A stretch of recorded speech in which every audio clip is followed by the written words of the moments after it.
Just me, Shalom, Don. What's good, sis?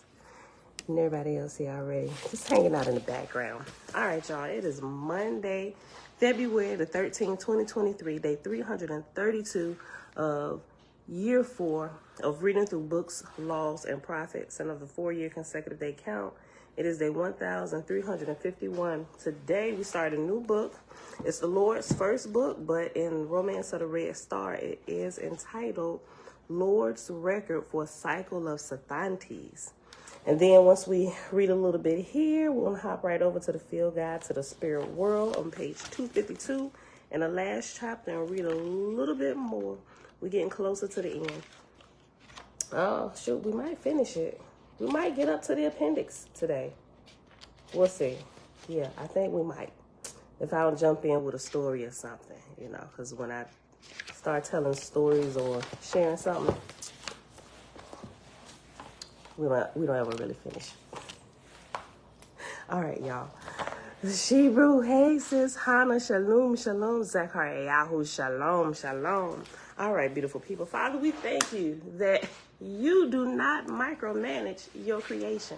You set it in place and you allow us to grow and let everybody do what they do as they develop and grow and learn how to lead by life. All right, y'all. Page 40. And Lord's first book in Oahspe is on page...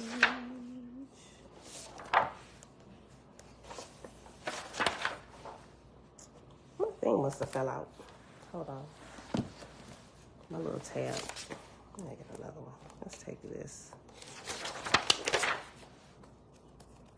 This one. I got all kinds of tabs in here. It's on page 38. Sticking out the side right here.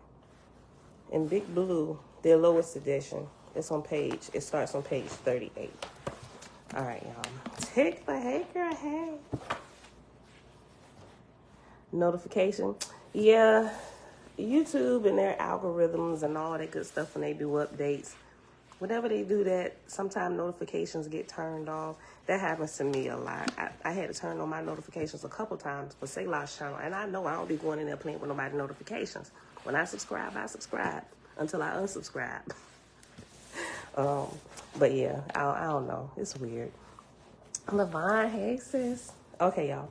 Page 40, Lord's Record for Cycle of Sathantes, or as we know it, first book of the First Lords. Okay. Jehovah, creator of all things, spoke to Sathantes and his hosts who were traveling in the region through which the earth passed, saying that these, my sons and daughters, may understand the manner of creation of man on the new world. Go ye forth. And they came to earth, and man was like the beast, not having immortality. They were naked and knew not even the sin of incest. They were called Asu. By the power of their wills, the Etherians took on corporal bodies, and being immature in corporal judgment, they dwelt with the Asuans, and a new race was born upon the earth, which was called Ehim, because they were begotten of both heaven and earth. That's what we are. We're begotten of both heaven and earth. Now the first race of man was called Asu, and possessed not immortality, but the race of Ehims was capable of everlasting life, and of being taught spiritual things. The light of Jehovah's light came to Sathantes, saying, Go build a kingdom in the lower heavens, and call it Horrid.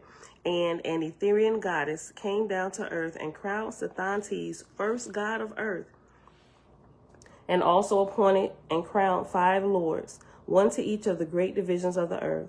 And the lords also established kingdoms, but on earth, and as God dwelt with the angels, the lords had to do with mortals through the Ashars. Jehovah said, Of all that live on the earth, or in the waters, or in the air, that breathe the breath of life, man only have I delivered unto knowledge of his creator. And the Lord spake unto the Ehim through the Ashars, saying, Go hide thy nakedness, And the Ehims were afraid, and they clothed themselves. And the Lord commanded the angels to give up their corporal forms and to be no more seen as mortals, and they did so.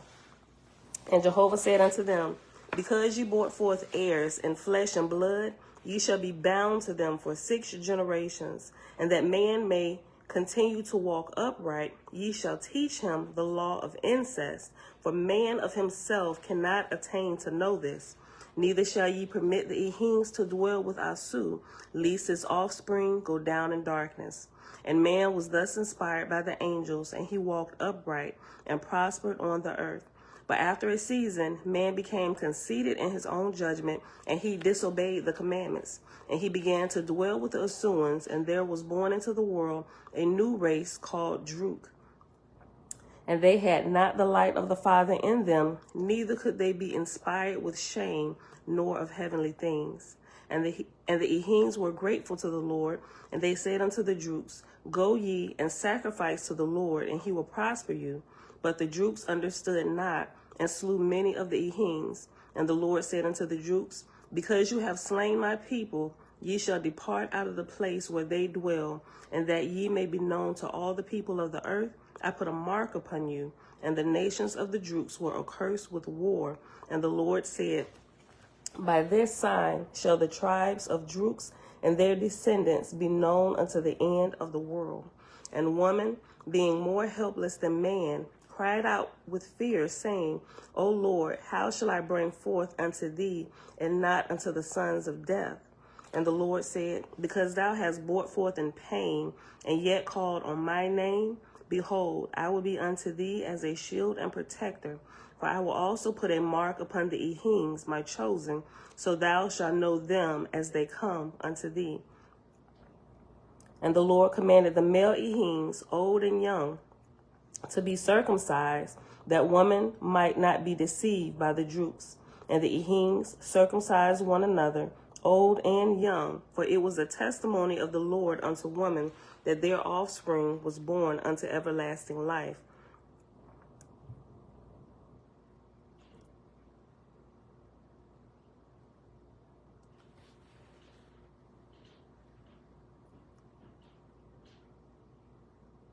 I was just thinking about something, y'all. Hold on. I'm trying to process this thought.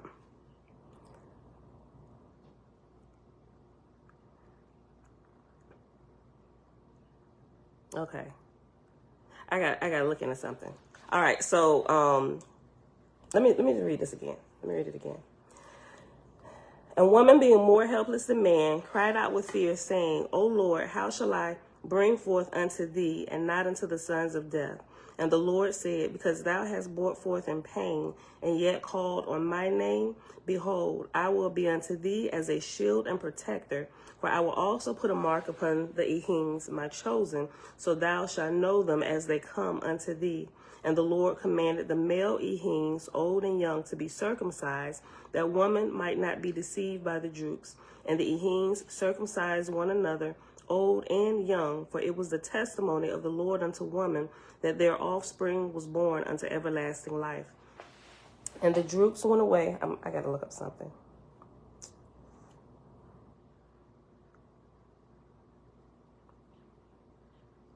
Okay, I ain't going to say that. I just got to look into something first.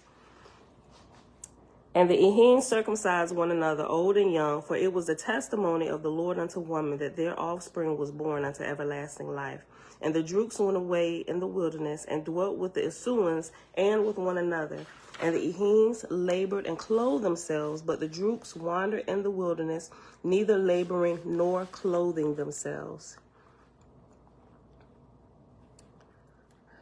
Druks look totally different from the Ehims, so why would they need to be circumcised? That's a really good question. Key, hey girl, hey Jamia, Audrey, hey girls, hey. That's a really good question. Shebrew.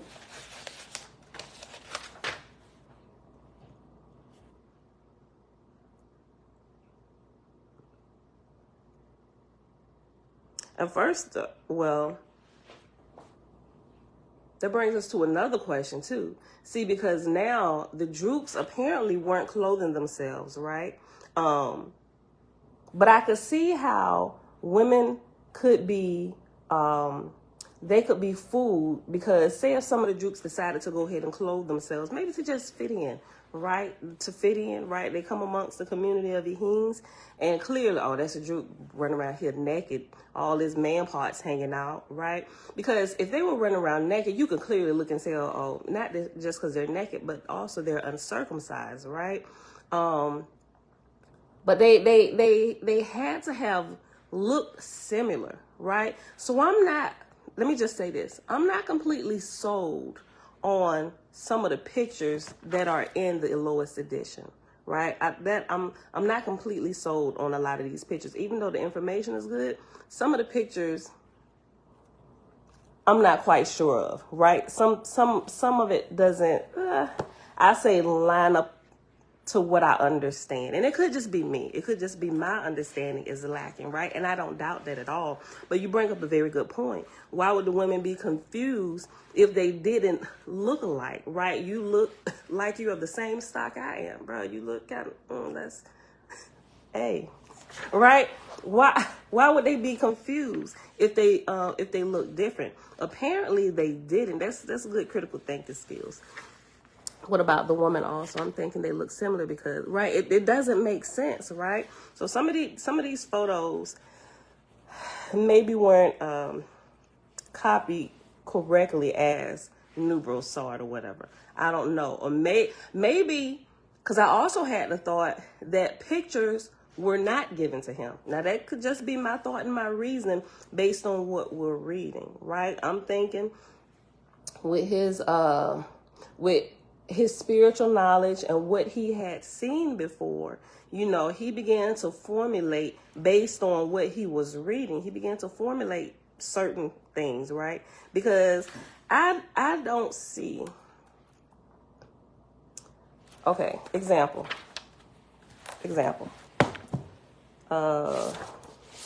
Where's like that first picture? Let's see. Knowing our Creator, he does everything well, right? This is just my thought, just keeping that at the forefront of my mind. Let's go to the plates. Types of races. Could that be it? Yeah, right?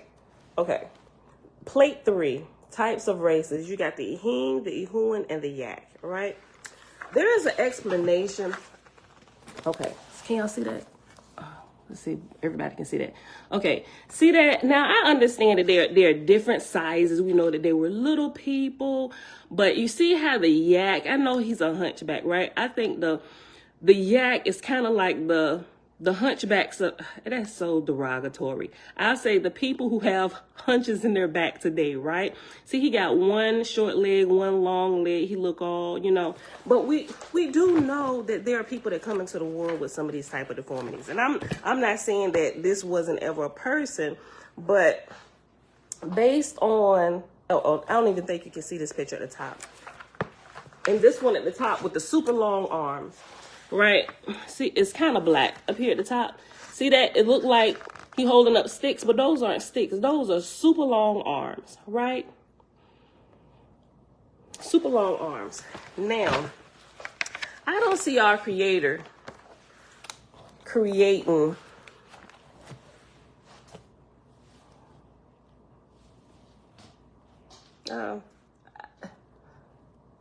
for lack of a better word, abominations, right? I don't see our Creator creating abominations. What I do see is man testing like man does today, trying to reproduce what the Creator has created in order to build their own army of humans, superficial, artificial, whatever you want to call it. I see man doing some of this stuff, right?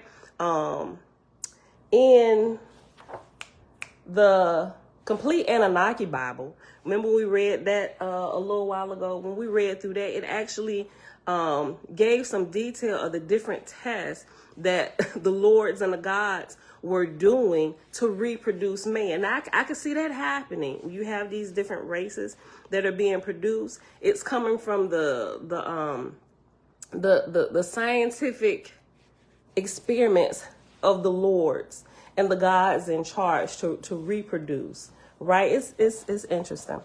Hold on. That could, Jamia said, that could also mean the written descriptions are not true either. It could, because if you look at one, you got to weigh the other as well, right? So I'm just taking everything and just kind of going through it, just paying attention to some of the details of all of what I know, right? And some of it doesn't make sense, right? But there are some things that we can clearly verify in nature today, like in our living generation today. But some of these seem kind of off, right? It could just be my understanding of things now. Sheba said, why give us races of people if race don't matter? Color. Jamia said, right, he didn't. Angels did. But Creator knew this would happen.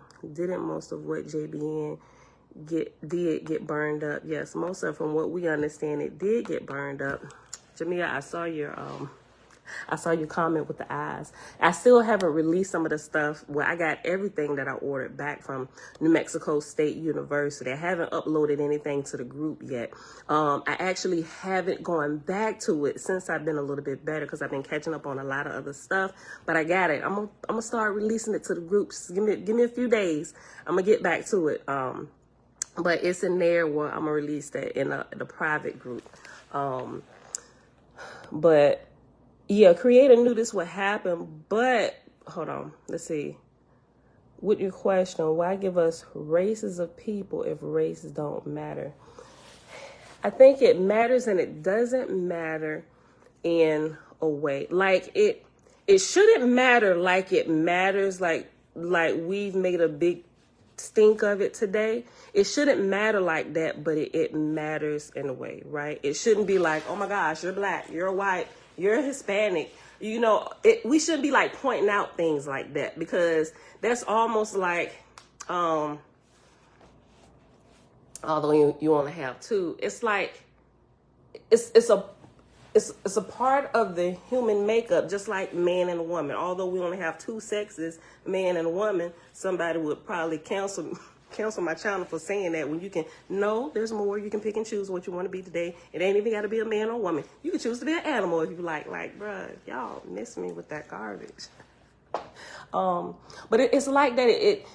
It shouldn't have been focused on the way and the manner that it has been focused on over the decades that caused this whole racism thing. But that's really, I would say it's a ploy of, I'd say the unseen, those in charge who have defected from Creator because they want to rule and reign everything down here. They just want to live on the earth forever, right? That's their ploy, and pass those plans on to humans who would listen to it, to create that havoc here amongst us and just kind of keep us all at odds all the time, not being able to work together. Because if we could get rid of that, if people could overlook that, do you know how powerful we would be here? How much we'd be able to grow? How much we'd be able to learn from one another?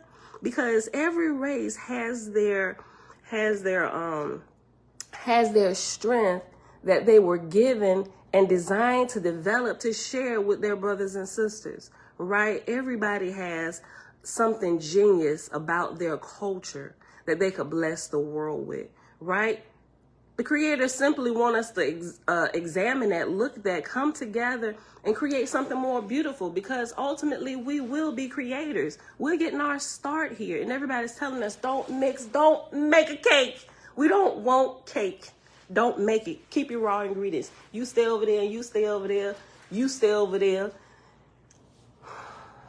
Y'all get it. Yeah, right. Zachariah, same with the animal. The flower kingdoms is different varieties from the Creator. I believe that. The Creator loves variety. We can see it everywhere. And variety is so beautiful, right? Stephen said it shows versatility. It shows versatility. It shows us at the end of the day how to love one another, especially those on different planets. Wouldn't they look so strange to us in spirit looking green, right? Yeah, so it's just some things we still have to deprogram ourselves, even when we come out of religion, and just, it's a lot of things that have been deeply embedded that we don't even realize until we realize it. And we thought we were free from all the biases and different types of racisms and stuff. But it's some things that you just don't get to. You don't even realize have been embedded in you until you continue to grow, right? And when you recognize that, I mean, it's time to deal with it, right? So we all have our path to walk. We grow at our rates that we can we grow at a rate where we can continue to maintain, hopefully you will, that'll keep us balanced, right? You can't overload a baby or a toddler with information until they're ready, right? So until you're ready, we know they need to be dealt with, but they can't handle it now. They need to grow a little bit before we even address that, right?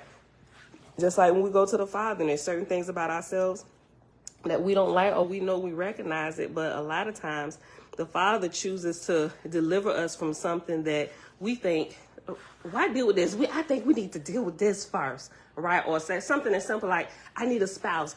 How come ain't nobody ever, whatever, and you having issues finding a spouse? Well, we need to work on some things with you. Not bringing a perfect spouse to you or somebody, because if you got a perfect spouse, when you guys come together, they wouldn't be perfect anymore, because there are a lot of things on the inside of you that need to be healed, developed, plucked out before you bring in another party, because this is somebody that you should be with the rest of your life. It's like your partner, right? And a lot of stuff, it don't even start to be dug up out of you until your partner comes along, right? But some of that prerequisite work need to be handled. Otherwise, they're going to be dealing with your past. And if they not healed, you're going to be dealing with your garbage from the past, his or her garbage from the past. You never even begin to work on the things for this generation.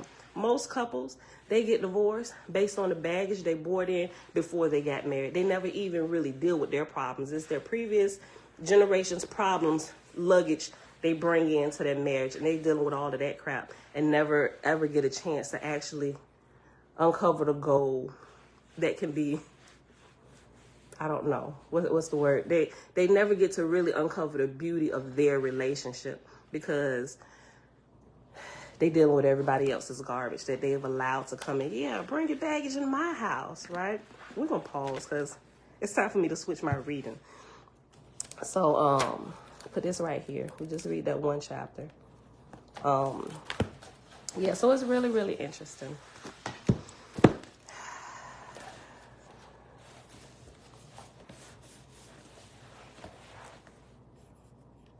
BC, shalom, shalom. Okay, y'all, we're switching over to Be a Guide to the Spirit World. Chapter 11, Free and the Ghost. We pause on page 252.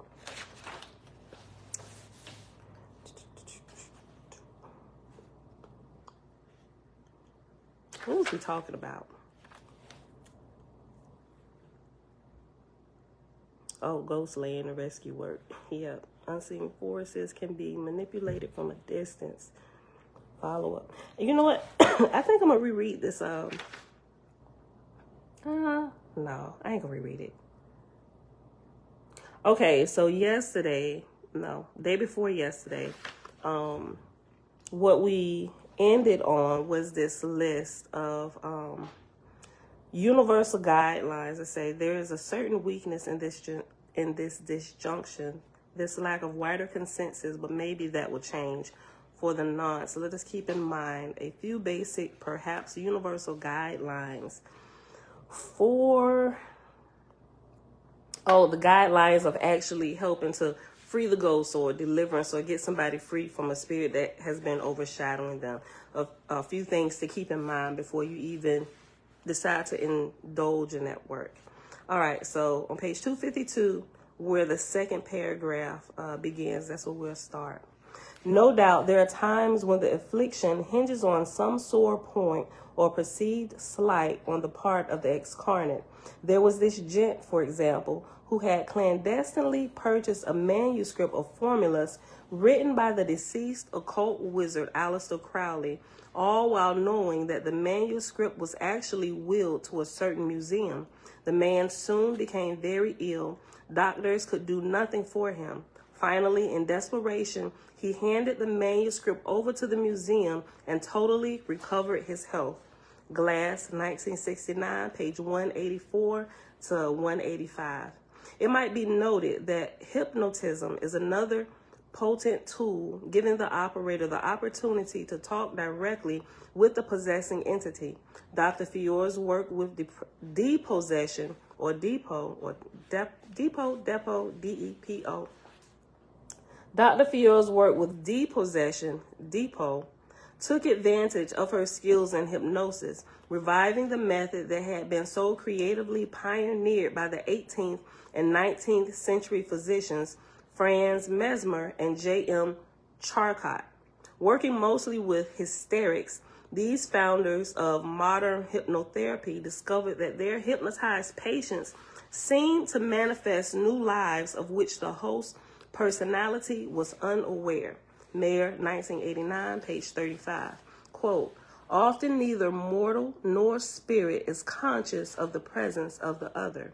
End quote. Carl Wicklund, 30 Years Among the Dead. Remember, this is a really good book. It mentioned it a couple times in here, but he did some deep diving into the spiritual realm, like Robert Monroe did, but not to the extent that Robert Monroe did, but nevertheless, it's really, really good. It's a really good education, right?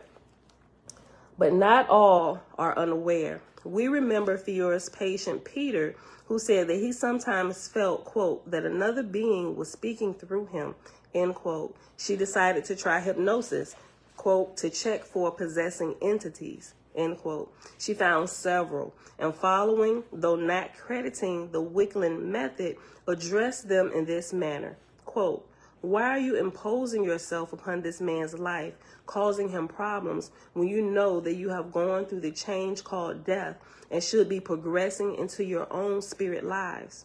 One of them replied, I don't want to go. Another, so what? After this session, she concluded, Peter and I had our work cut out for us, end quote. Fiore, 1987, pages 70 to 71. Quote, hypnosis is very helpful, end quote, attests one multiple. Cohen et al., 1991, page 124. This is probably because alters who are eager to emerge come out easily when the host is entranced. For multiple Jenny, remembering her childhood was greatly facilitated by hypnotic regression. Quote, her memories have been recovered by hypnosis. She has shown remarkable recall of details, end quote. Spencer, 1989, page XIX, or what's that? 19. Such recalls can bring the multiple back to the traumatic moments when the alter made his or her first appearance. It can lay bare the hitherto unseen trajectory of a lifelong pattern of overshadowing. Fiore has also provided patients with depossession tapes, 1987, page 149, that they can, hold on, let me go back. I cut the sentence up. Fiore has also provided patients with depossession tapes that they can take home and use when the going gets rough. Tapes, autosuggestion, and other methods of psychic self-defense might prove a reasonable adjunct or even alternative to the psychoactive drugs handed out to the beleaguered patients. Beleaguered patients. The occasional disclosure exposing the risks of these mind-altering pharmaceuticals is only the tip of the iceberg. A single example. When David Morehouse was given Halicon and Prozac for his hallucinations, their effect was devastating. Morehouse, 1988, page 275. And there's an asterisk after 275. And down at the bottom it says, David, if you recall, had become a perfect recruit for the Pentagon's PSI spy program after a wound to the head, friendly fire, left him in a word, psychic. That's when the visions began, and the nightmares, and the depression, and conversations with angels, mind reading, and time travel. Quote, I began seeing things in my mind, even seeing forward in time or predicting the outcome of certain events, images darting endlessly in and out, my mind's eye open all the time, end quote. Morehouse, 1998, page 511. Carefully trained in remote viewing, a form of controlled OBE, remember, is out-of-body experience, a form of controlled OBE for the purpose of state intelligence, Morehouse listened to, quote, focus tapes with tonal frequencies designed to help achieve an altered state. And this is something that they tapped in from Robert Monroe. Our government used Robert Monroe's stuff. Remember, we read that CIA document that was released that let us know that our government knows that we are spiritual beings and what we're able to do, and how they began to take his teachings, his research, and apply it and began to train military personnel in the craft of spying and espionage, right? But because they took it and crammed all this spiritual education into these people without giving them like a true background and education on what it is and what was going to be happening to them and how their spiritual eyes were going to be open, they didn't do all that. They just wanted bodies to be able to spy on the enemy and steal information, which left those military members disgruntled and unaware of what had happened to them. A lot of them took their lives by suicide, which made it worse because they didn't understand what the government had done to them, improperly teaching them and exploding their spiritual growth without the proper foundations, right? It left them in a disarray and they died in chaos, right? So now we got more members of our family that we have to heal and teach that have already returned their body back to the dirt, right? So that's why I say, if you're going to get into it, if you really want to start opening your third eye, so to speak, you need a really, really good teacher. A really good teacher. Unless you show the discipline where you can do it yourself. But if you're going to go look for stuff, there is no end to what you will find out there. I do recommend Robert Monroe, right? They spent years and got it down to a science so much that the government uses it, right? But if you get it from Robert Monroe, look at Robert Monroe Institute. They're here in Virginia, right? They have a whole university dedicated to this work and the spiritual growth. Check them out, right? Because they'll give you the full proper education and grow you over a period of time where you stay healthy and you don't lose your mind, right? Okay, so just think about it. Think about it. Let's see. Let me finish reading this footnote. Let me go back up. Quote, I began seeing things in my mind, even seeing forward in time or predicting the outcome of certain events, images darting endlessly in and out, my mind's eye open all the time, end quote. Morehouse, 1998, page 511. Carefully trained in remote viewing, a form of controlled OBE for the purpose of state intelligence, Morehouse listened to focus tapes with tonal frequencies designed to help, quote, achieve an altered state, end quote. He became very good at it, but there was no way to control the side effects, quote, touching the darkness, end quote. He told his wife, I'm scared. That bullet did something to me, something strange. I can't turn it off. I can't stop these goddamn images and they're driving me out of my mind, end quote, literally. Okay, so go back to page 253, and I'm going to reread this sentence that gave us the footnote, and I'm going to keep going. A single example, when David Morehouse was given Halcyon, maybe I'm saying that drug wrong, Halcyon, Halcyon, and Prozac for his hallucinations, their effect was devastating. Morehouse, 1998, page 275. Indeed, a few of these wonder drugs like Ritalin or Adderall may sometimes cause hallucinations. Ritalin and Adderall may sometimes cause hallucinations. We've already had a glimpse of the hazards of Dilantin in Annalise's case, while the use of Thorazine in MPD, or multiple personality disorder. In MPD cases that were misdiagnosed as schizophrenia has also been disastrous. Keyes, 1981, page 359 and 396. Neither can we expect positive results from antidepressives and antipsychotics when the underlying problem of spirit possession remains unsuspected, undiscovered, and untreated by mental health professionals. Quote, "The cure is not a drug, but rather a ritual manipulation," end quote. Felicitas Goodman, The Exorcism of Annalise Michael. Indeed, Annalise's biographer, Felicitas Goodman, came to see that Annalise's tragic death might have been averted. Quote, "The afflicted person needs to be trained to terminate the trance on command upon being given a signal. This procedure represents the repairing of the barrier between the two types of consciousness, the ordinary and the altered one. It is the erecting of the dam that Annalise spoke about in her tragic note begging for help from Father Alt." Goodman, 1981, page 234. Over the years, practitioners have come up with a raft of formulas and Over the years, practitioners have come up with a raft of formulas and suggestions for terminating the trance or otherwise thwarting the unwanted entity, from ringing bells to scattering eucalyptus leaves to waving a willow whisk. F.D., the former devotee mentioned earlier, wrote that she found relief by putting holy water on her body and sprinkling some on her bed.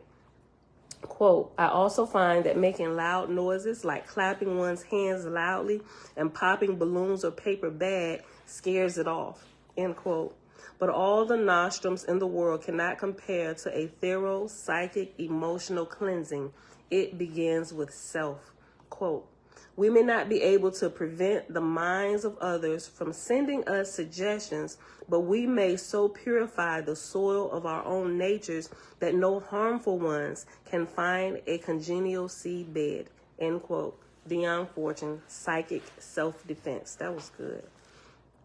Quote, "Depend not on words or prayers, but begin to save yourself by purifying your flesh, by purifying your thoughts, and by the practice of good works done to others. For through these only is there any hope for you, either in this world or the next," end quote.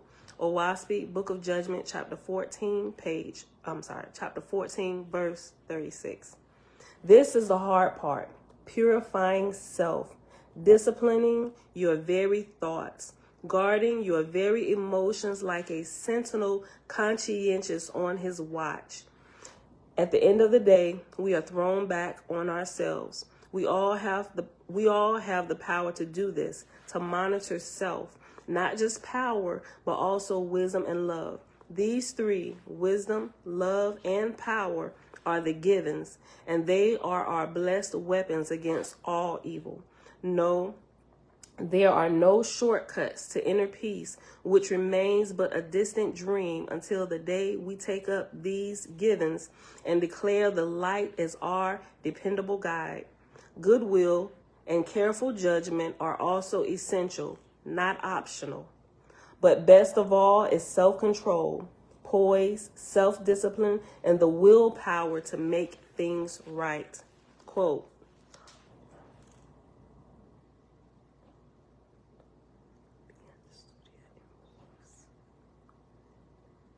what? Quote, "Abiunt studia in mors." Let me just spell this for y'all.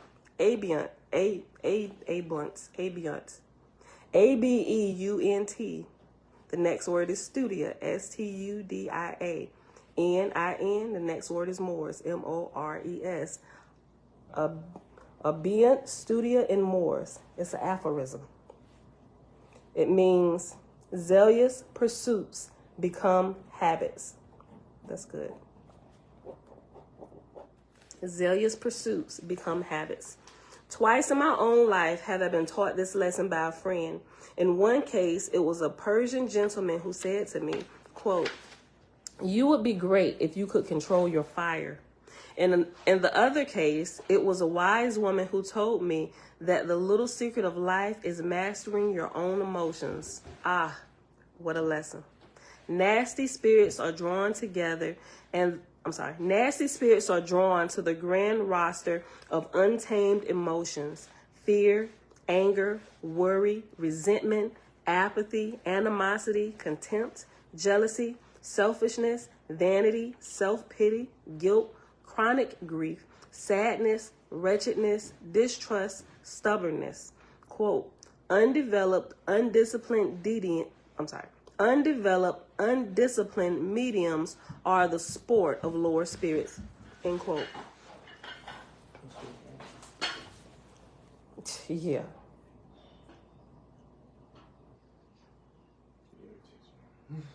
You gonna do something about it? How long you gonna be here before you go?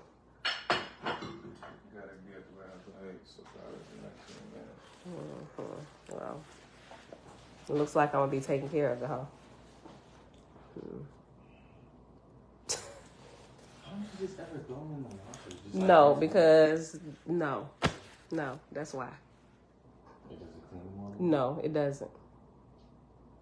No. What's the early rinse? No. Man, you got the white people stuff.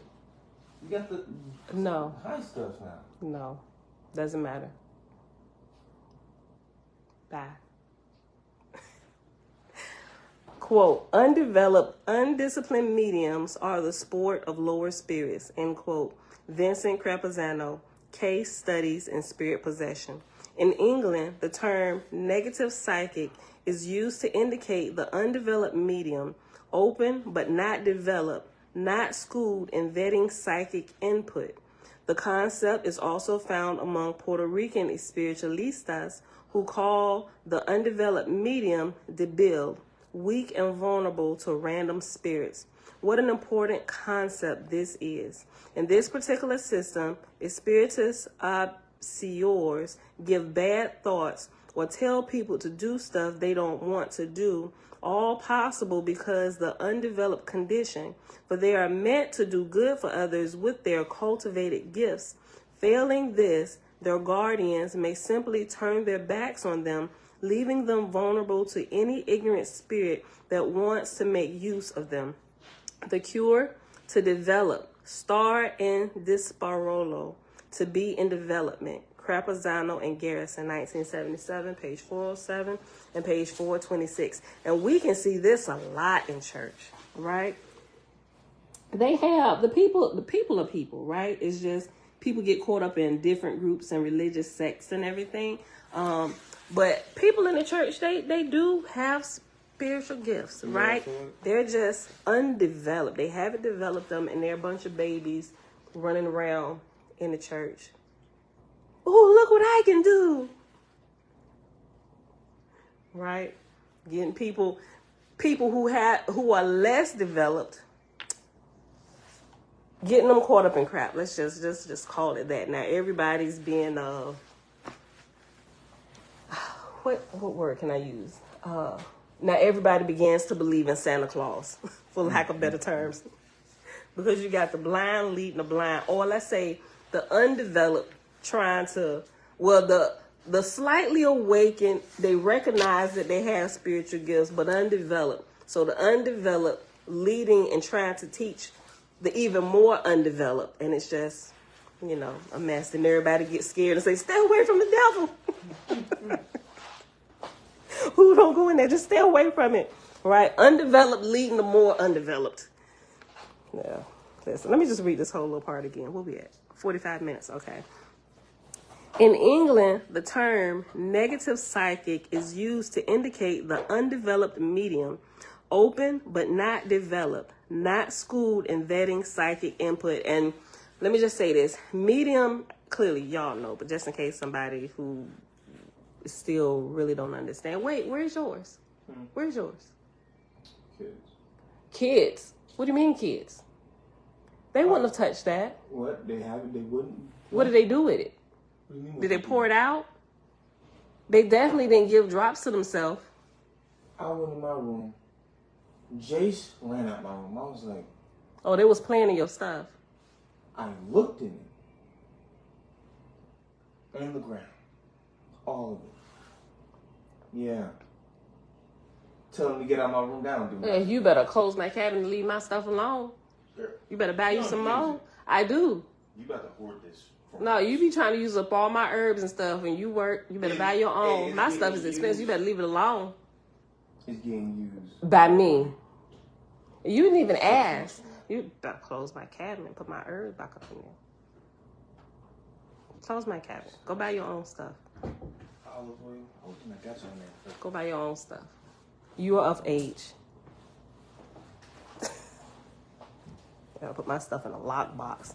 It's like, I feel like they did when the younger kids eat up his snacks. Jeremiah, I got to worry about going to my herbs and stuff. Okay. Tabitha, hey girl, hey. All right. In England, the term negative psychic is used to indicate an undeveloped medium. That's what I was saying.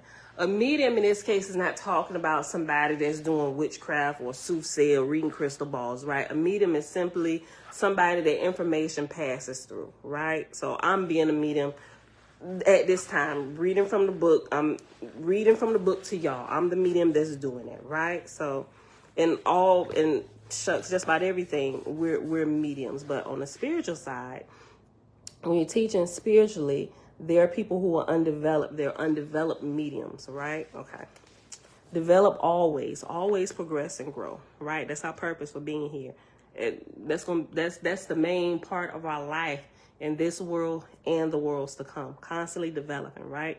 In England, the term native psychic is used to indicate an undeveloped medium, open but not developed, not schooled in vetting psychic input. The concept is also found among Puerto Rican espiritualistas who call the undeveloped medium debil, D-E-B-I-L, which means weak and vulnerable to random spirits.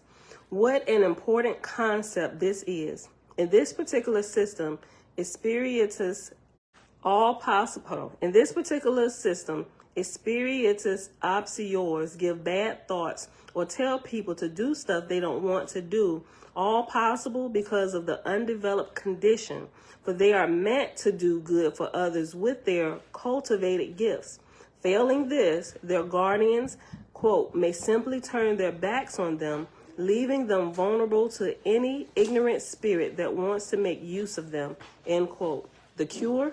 To develop, estar en desarrollo, which means, quote, to be in development. Crapazano and Garrison, 1977, page 402 and 426. We've got so many passive mediums walking around who, if they only realize their true condition, could begin to protect themselves with a little training, conquer their undiagnosable problems, everything from migraine headaches to tics, psychosomatic ills, especially stomach problems, accidents, nightmares, antisocial behavior, and even poltergeistery and hauntings. Where negative mediumship is completely unconscious, meaning the person is totally unaware of their gift, awareness alone can make the difference between healthy and pathological psychism. When natural mediumship is overlooked, denied, or repressed, don't be surprised if it becomes troublesome in the course of time. A double-edged gift, indeed, something that must be understood, nurtured, disciplined. Otherwise, it is a loose cannon, likely to run its own disaster course. Like any power, psychism needs to be contained and wisely managed. Absent development, the passive medium inevitably falls prey to disturbing, dissociated states. The powers of psyche are so keen they can overwhelm the normal run of consciousness. Psyche then becomes too independent from self, too autonomous, too open, too unconstrained, too separate. Quote, An undeveloped sensitive can very easily be taken unawares. End quote. Ena Twig, Medium. Where we at? I got a few more minutes. I'm going to see if we can go ahead and finish this. Before a formal clearing is begun, it should be established that the sensitive is in fact targeted by negative spirits. This is where the outstanding work of Reverend Eugene Morey comes in. Clearing at a distance, Morey enlisted 3 very useful aids: comprehensive knowledge of human psyche, otherworldly escorts led by a figure named George, his spirit control, and a good pendulum. Divination by pendulum has been around for thousands of years, beginning with the early Egyptians, Greek, Chinese, and Polynesians. The object is to gather certain information from helpful spirits. Today, the pendulum is used mostly by health workers, healers. Morey's diagnosis of a person usually involved about 5 pendulum readings. He began with the question, quote, "Is this person possessed?" Then, how many entities are involved? Then, do I have permission to clear this person? Such readings can provide all the information necessary to perform an exorcism. Morey used a quantitative system of ratings. See his book, Exorcism, chapters 6 and 7 for detailed instructions. When a case came to his attention and he suspected negative overshadowing, Morey promptly began investigating by the pendulum, posing a few simple questions that could be answered with yes or no, or a no swing. More often than not, he found that the obsessing personality was the antisocial sort, APD, in contrast to the conventional personality of the unknowing host. Morey also checked for potential allies. Does the subject have any positive entities on board? In his own words, quote, "When I first started this book, I made the mistake of speaking directly to the possessing spirits. I was not aware how evil some of them could be. One almost killed me. Since that time, I let my obliging spirit guide, George, do the work. When the entity measures on the extreme negative level, take special precaution. Such entities are dangerous and the exorcist must be firm and operate through an intermediary such as George. When you are ready for the clearing, say aloud or silently, I now address the entities and negative programs in and around this person. You are not of this world. You are on the other side of the veil called death. You will now find spirit guides standing beside you whom you can trust. They will lead you to your next level of spiritual development." Hey, babe. Then take several deep breaths and direct the pendulum to swing in a full clockwise motion. Then say, "Go." Finally, relax and watch the pendulum gradually return to the neutral position, indicating all entities have left. End quote. Morey, 1988, page 120 and 129. I was most intrigued by Morey's distant clearing of dangerous criminals. What would law enforcement say if they knew they had a silent partner, Crime Stopper, working in his living room in pajamas with a simple pendulum? An amateur criminologist, I was already familiar with the Coleman case. As Morey tells it, quote, authorities had identified Alton Coleman and his girlfriend, Deborah Brown, as participants in a 6-state crime spree, which included assault, rape, kidnapping, and murder. On checking Coleman for possession, I found he was controlled by a dangerous entity and had an additional 24 entities nearby. Both he and Brown were then exorcised at a distance. You think? 2 days later, both Coleman and Brown were captured without resistance. Without apparent reason, they had simply returned to their old neighborhood where they were immediately recognized and apprehended. What caused the two to return to their former habitat where they were easily apprehended? Was it that they were no longer controlled by vicious entities? And what would happen if every parolee is exorcised when leaving prison? Could their antisocial behavior be changed and their criminal activity stop? Even when a criminal has not been identified, nor his whereabouts known, he may still be cleared. 1988, pages 137 through 38, and page 146. This reminds me of, remember the, and I mentioned this before a few years ago. What was that killer that got a hold of that little boy and they was doing killing sprees here in Virginia and D.C.? Oh, the dude. What was his name? Marvel? No. Marvel is from Everybody Hate Chris, baby.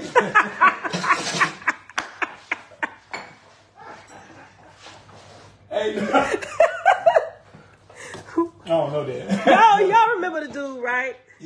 They were shooting people out their trunk. Yeah. Oh my God. What was that? What was the guy's name? Shayla, hey girl, hey. Now it's Shalom, Cosmo and Cal. Yeah, the DC sniper. Thank you, BC. But they had a name though. Yeah, they had a name. Yeah, they killed him, but I think the boy's still living. Yeah. Okay, so I remember, y'all, when they was going around, they had made their way here to Virginia and stuff, right? And nobody knew where they was at. And I was still a full-blown Christian, right? A full-blown Christian at the time. They Sean, hey girl, hey. People scared you to go to gas stations, looking around. Look, we going out. Look, remember that time? Back in your car? Look, I think we was still going to Blockbusters, not Block. What was that one? Movie Time or something like that. Yeah, standing in line waiting to check out with our movies and stuff. I'm like, babe, we got to move around just in case we come by. So we stand in the line, moving and stuff. We were scared to leave out the house. I'm like, I'm sick of this crap. It's a sniper out here sniping people off every day. Don't nobody know where he at, and he getting closer and closer. So I really got perturbed one night about this, and I was like really, really scared. So I went in and I did like a little fast. It was only like a day or whatever. And I prayed. I'm like, Father, I'm like, these dudes seem more dangerous by the day, and they're going to need to be apprehended while they're asleep. I said, so apprehend them post haste. Let them fall asleep and let somebody see them, recognize them. Do you know that's exactly how they caught them? They caught them sleep a day later. Not even a whole 24 hours after I had said the prayer. Not that I was the only one, but I constantly think about this. I'm like, this is amazing. But they caught them exactly how I prayed that they would catch them. That still blows my mind. Like I said, I know I wasn't the only one praying for them jokers to get caught, because they was wreaking havoc all up and down this East Coast line. Well, not the whole East Coast line, but D.C. and Virginia, you know. I'm just like, whew. But, okay, I'm about to be done with this, babe. But this reminds me of that, right? Yeah, some cases, these people have to be cleared from afar. That's because they are the entities that are possessing them are so dangerous that you wouldn't even be able to get up close on them, right? And I'll still say prayer works. Prayer with a good heart through a vessel, a medium who's really living in the light of Creator, or trying our best to be. We may not be perfect, but our hearts are pure, right? We may be ignorant in some things, maybe a lot of things, but our hearts are pure. And at that time, I think I was super ignorant spiritually, but my heart was pure. My heart was pure. And I was constantly always looking for growth and wanting to grow. But that's something I would never give up prayer, right? But I understand prayer a little bit different than I did back then, right? So now I know it's not like this magic ticket to ask for anything I want, right? And when I say prayer, you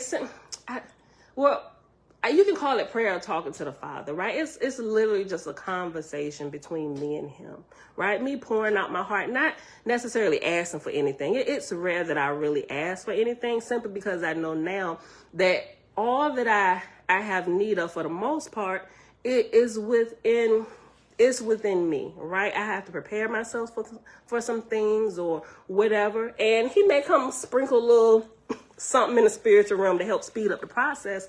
But even in order to get there, I have to do certain things. I have to be cognizant of what's going on and actually be moving in that direction, right? And then I won't be so apt to be like, oh, what's a miracle? No, I'm really just learning how things work in the spiritual realm, in this realm, and how to merge the two, right? But yeah, we'll pray for your son. Somebody said something. My poor son. Intuitive Ghost said, my poor son is possessed. I'm going to keep praying. Are you serious? Oh. Yeah, definitely. But a lot of times, oh man, oh, it did. Well, I don't know. I can't speak for everybody. I can really only speak for like my own personal experience when I thought Jeremiah was possessed. Well, and he was. And he was. And that night we cast him out, all this stuff came to a head when my nephew was living with us and he ran away. Like, and my son is strong naturally, but remember I told y'all that story who was out there in the woods looking for them and Jeremiah take off running? He done ripped his clothes off and stuff. And my sister's like, girl, that ain't Jeremiah. You know, like, I mean, I told it in a funny way. It definitely wasn't funny while it was happening. Yeah, you can say prayer. I'm not sure if he stays with you or not, but there are certain things that you'll be able to how can I put this? You can help to lay the foundation for the deliverance of your son based on what you do, how you deal with him, how you talk to him, not making him, but bringing to his awareness of things that he may be doing. These are real like delicate cases. Like I'm really into like case studies and looking at things and how you can actually help people, because if they are truly possessed, they may not know, and some may know. Some could just it's a lot of variables to it, right? So you really have to he's 23. He stayed with you, and now he had to get out the house because he was very hurtful to you, to my. I think I know what you're saying. Very hurtful. He's becoming a danger to those who live in the house. Yeah, safety first. Your youngest son, okay. Safety first. And I'm not here giving out any kind of like advice or anything, but just observe. Is he's still living in the house or he's out the house now? Let me ask that. Is he out the house?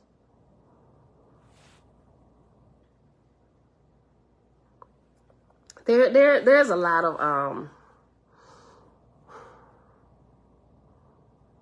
these cases become kind of hard, especially we don't really have people around us close that can help us kind of really evaluate the situation, right? Okay, so everybody's safe now. I mean, safe in the house, but also we care about him. We want to make sure that he gets the proper deliverance. So that's something like when it comes to like family members, I would say, at least for me, adding some fasting onto that, not necessarily for them, but for me, to open my eyes to see what has happened over time, to be able to help him get free, right? Like I said, I know I share some of my stories, especially with Jeremiah, like in a really humorous way, but I spent a lot of time observing, okay, what could have happened, growing up, and it's a lot of things I had to consider, especially in the age of video games and all this stuff and being closed off in a room, just antisocial. There's a lot of different things you got to pay attention to. You just got to kind of backtrack and walk up to the steps. And a lot of times you can see step by step how you can like deliver them and make them aware, not like beating them over the head, something wrong with your boy. None of those things. You have to be really wise in dealing with them, almost like a surgeon is when they're going in to perform a surgery. Even when you talk to them, the words that you speak to them,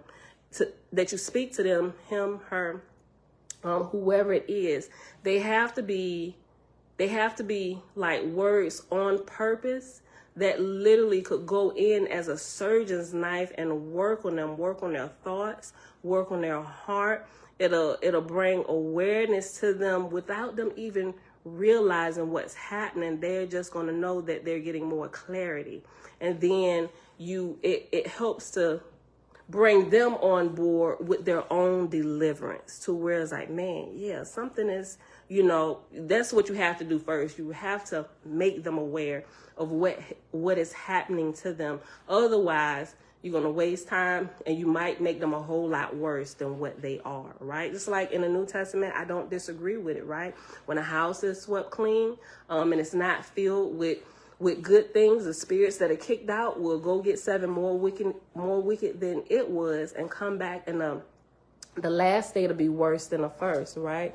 Or you could set somebody free who doesn't necessarily want to be set free or don't think they need to be set free from anything, and you could cause them, it can backfire on you, right? So you can't just go around delivering people. They have to understand what's happening, and they have to want to be free. It's like with any type of bondage. You can't help somebody get free of a drug addiction if they're not ready to be free yet. They still want to, you know, you're just going to make them worse. You're going to make them rebel worse, right? And they could come back on you and even hurt, harm, or even kill you, right? So you have to be very, very careful with people who are overshadowed or possessed by other entities. So it's going to take a little bit of research, not that you haven't been, and use the information from the doctors, but understand they're giving you like the medical perspective, and that's good. You shouldn't discount it, right? But look at all things. Look at what they're telling you from the physical side, but also you would need some I would say it's a competent understanding of what's happening spiritually with him. And if you don't have anybody around you, I mean, I think you're pretty sharp spiritually, Deshaun, where you'd be able to be the proxy, the person, you know, just spend a little bit of time in meditation or fasting or however, whatever works for you, so you can see the spiritual side of what's happening and compare that with what the doctors are giving, right? And why they treating him physically, maybe subduing him or whatever, so he doesn't hurt himself or hurt anybody else. There has to be a balanced spiritual side that treats the spiritual portion, because you don't want to over medicate or like overdo it on the physical side and completely ignore the spiritual side. Y'all, this is like a real thing. And a lot of times when it comes to our doorstep, it's like sometimes we get so frustrated, we get tired because of all the cycles, and depending on how long whatever's been going on with your family members, like we're just tired and we want them out, right? But that's not helping.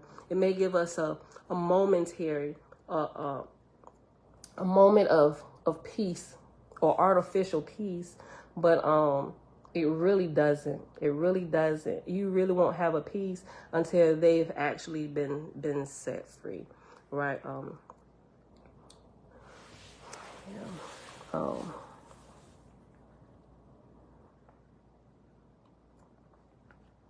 Selah Shalom, brother. Yeah, they definitely have to participate in their own deliverance. They don't know what's wrong. We just wanted him to not excuse me, to not be outside. Yeah, I understand that. I know somebody like that, kind of going through like the same thing. And what's crazy, hold on, that person is 23 too. That person is 23 too. That's interesting. But yeah, same type of thing. Some of what you're saying, it's almost like to the T of the person that I know that's dealing with this same type of thing, right? Trying to figure out what's wrong, going to the doctors. The doctor say there's like nothing wrong, but clearly we can tell something is wrong, and it's really more on the spiritual side, because we can tell that there's a overshadowing that's happening. It's like, okay, well, we still learning on how to deal with this and how to really get them free. So it's just, it's a growth process for us, and there's not really a lot of people around us that I ain't gonna say that no more than us, people that we can trust with information, because we love this person, we want to see them set free. Like this is the most help we've gotten from Susan B. Martinez to help them, right? So I would say, just because like this is maybe go through this again and really kind of look at a lot of the things that she shares. I mean, along with some of the other stuff that you're doing. But I think this is a great, a great resource, and it could just be one thing in here that may help you. I don't know. I'm still learning. I'll share my personal experiences and some of the stuff that we're dealing with one particular person. But yeah, we kind of like in the same boat. We're trying to figure it out. And as we go, and it's not going as fast as we want it to go, simply because they're of age, and when they're out and they just kind of go, and then they do their thing for like a couple weeks, and then we don't see them. Then they come back, and it's like, oh my gosh, we have all these emotions going on. Like, oh my gosh, are they gonna be okay? We ain't heard from them. Have you heard from them? It's all of this stuff. So I get it. It's nerve wracking. You love them. It's your child. And I'm there too. We trying to figure it out. But it comes with us being aware and understanding some spiritual things. I definitely know a whole lot more than what I did going into this. And Susan's book has really shined a light on a lot of stuff. And some things we saw we were doing wrong, like, oh, we need to pull back. Don't do that, because this is giving like that same result from it's giving us negative results. Like, they're kicking back. So we can't force this thing. Like, they have to want it. They have to be made aware that this is what's happening to them. So, but yeah, y'all, but that's it. So I pray the best. I'm sure he's going to be okay. Yeah, I agree, Tabitha. We all have that struggle. Praying and working with them was my family method. Some days are better than others. Yeah, Okay, y'all. We have got to go today. This was good today. Cosmo and Cal said all you can really do is instill all the good stuff you can and allow that to gestate, and hopefully it takes root. Yeah, I agree, right? Like what I was saying, you have to be very specific with the words you say, almost like a surgeon's knife. You just got to kind of put it in there without them even realizing it. Nothing that's going to offend them in a way, but words carefully crafted with wisdom and full of love, and just so it can just land right there in their hearts, in their spirit, and just let it marinate throughout the day. Right? It'll help to anchor them, to bring them to realize some things. Right? It's just, you have to on purpose shoot these things and land them, or hope they land in the right place. Right? So, but all right, y'all. That's it for today. We have got to go. I got to get out of here. I love y'all. It is Monday, February the 13th, 2023, day 332 of year 4 of reading through books, laws, and prophets. Another 4-year consecutive day count. It is day 1351. We read a little bit of the first book of the First Lords, which in Romance of the Red Star is called, I forgot that quick, Lord's Record for a Cycle of Sathantes. And then we read a little bit more in the Field Guide to the Spirit Realm. Tomorrow, we're going to get to finish it. We really only have like a page and a half left. And then it goes into the Appendix A, B, and C. And we're going to read those. We read the trauma one. Each one is like, each appendix is like a story. And she's giving you more detail over some stuff. It's really, really good. We cannot skip the appendixes. But then we'll be done once we get through that. So we'll probably be done with this completely in the next 2 days. And then we'll hop into the Scenes Gospel of Peace. All right, beautiful people. So that is it today. And Father, we thank you that we can continue to develop intelligence along the way. And we ask you for an extra special blessing for Intuitive Goat's family, her son. Father, give her wisdom on how to help her son get free and stay free, but also begin to shine the light on his heart and on his spirit, that even while he's away, Father, all All barriers are being broken down. Surround him by people who understand, people who care. Even though they may not know him, just bring him in contact with just people who are good down to their very soul and spirit. And help him to realize things about his life. Help him to see and give him the strength and the motivation to want to be free and to stay free so that he can continue in this life growing, developing, not just physically, but spiritually, because he's really just starting his life. So, Father, we thank you for that. And I love y'all. And I will see y'all back here tomorrow morning, bright and early, 6:15 a.m. Eastern Standard Time. Peace. Love y'all, beautiful people. Shogun Don Trill. Much love. All right, y'all. I'm out.